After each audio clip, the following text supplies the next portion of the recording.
Welcome to another edition of UWAGA. We are coming to you once again from the museum. Today we will take a look at the fourth country that will not make it into the 2026 World Cup. Not Indonesia. Indonesia proclaimed independence from the Netherlands in 1945.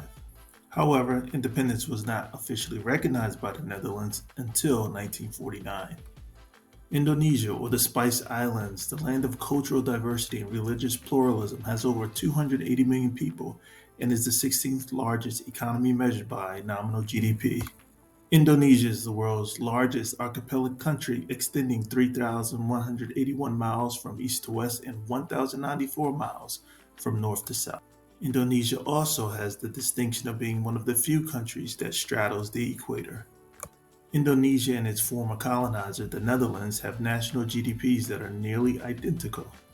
Indonesia's population is 15 times greater, but each Dutch person produces 12 times more than their Indonesian counterpart. Simply put, from the Netherlands, people are more productive than people in Indonesia. Why? Better utilization of strategic resources, greater access to capital, and greater returns on investment. Over the past year, the Indonesian national football team has managed to climb from the 150th spot in the FIFA rankings to the 133rd spot. The movement is definitely in the right direction, but 133 out of 210 is not nearly enough to get Indonesia close to the 2026 World Cup. The beauty of the World Cup is the overall competitiveness of the teams participating. In the past, outside of a few teams, nearly any team that entered had a good chance of advancing to the knockout round. However, the 2026 World Cup could be a lot different, with the field expanding from 32 teams to 48 teams. But who knows, the tournament could show a great deal of parity between the top 50 national teams in the world. Team Garuda, as an Indonesian national team is commonly known, has some pretty decent talent and a South Korean manager with a pretty decent resume.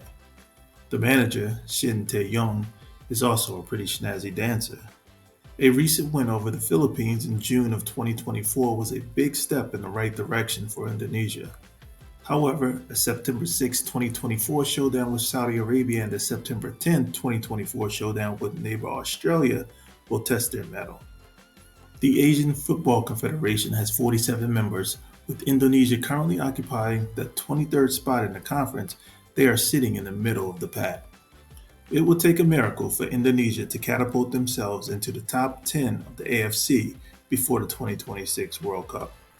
With this in mind, they now have the advantage of starting the legitimate process of qualifying for the 2030 World Cup in the Strait of Gibraltar. How will Indonesia prepare their current 17-year-olds to be the nucleus of the 2030 national team? Will Indonesia strengthen ties with the Dutch to help build a more competitive Indonesian domestic league and national team? Time will tell. Thanks for joining us for another edition of UWAGA. Brought to you by EFC United, One Football Club United.